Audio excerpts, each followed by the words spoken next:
It's race day in Budapest as we get ready for another round of the Formula One World Championship. We don't expect too many retirements at this track. There are plenty of current and former drivers with flawless finish rates here. In particular, Ralf Schumacher. He made it across the line in all 10 of his Hungarian Grand Prix starts. The Hungaroring, it's like Monaco without the boats. 14 corners, 6 to the left and 8 to the right, and some very tricky corners to deal with. These rainy conditions out there aren't going to help either, so it's very likely we'll see a safety car or two during today's race. Joining me on this very wet day is a man who's no stranger to driving in miserable conditions. Anthony Davidson, you've driven open cockpit, you've driven sports cars. How does the wet weather experience change between the different disciplines? Well, I wouldn't say there's much difference in all honesty. You know, besides the terrifying closing speeds you find in sports cars with the different categories all sharing the same track, driving in the rain is, well, driving in the rain. Of course, the biggest difference between the two is the closed cockpit versus the open cockpit. You get the luxury of staying dry in the sports car, but if your screen ever gets dirty, well, that's a pit stop, not just wiping your visor or pulling away a tear off. But most of the time, you know, they're both as miserable as each other, to be honest. It's time to see how our drivers are stacking up after yesterday's exciting qualifying session. Lewis Hamilton lines up on pole position, and it's Valtteri Bottas that completes the front row. Looking at the rest of today's grid, we have Perez, Sainz, Max Verstappen and Norris, Ricciardo, Vettel, the captain and Pierre Gasly, Tsunoda, Stroll, Esteban Ocon and Fernando.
issue with the engine.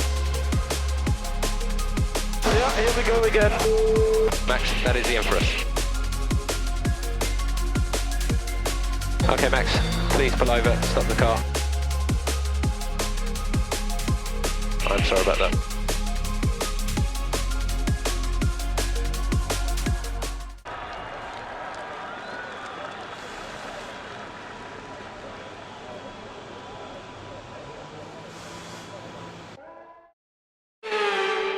It's victory in Budapest then, and what a victory it is after an incredible Grand Prix.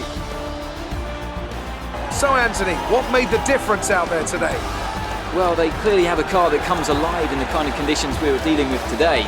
It's a very balanced package in the wet, and what that means is that the drivers have confidence to attack. And having that confidence gets you on the power earlier, it lets you brake later, and can put you a long way up the road. Mercedes are on top form once again after an excellent race weekend. It's great to see them up on that podium once again. A real team victory today. Everybody played their part. Congratulations then to Mercedes, your race winners today.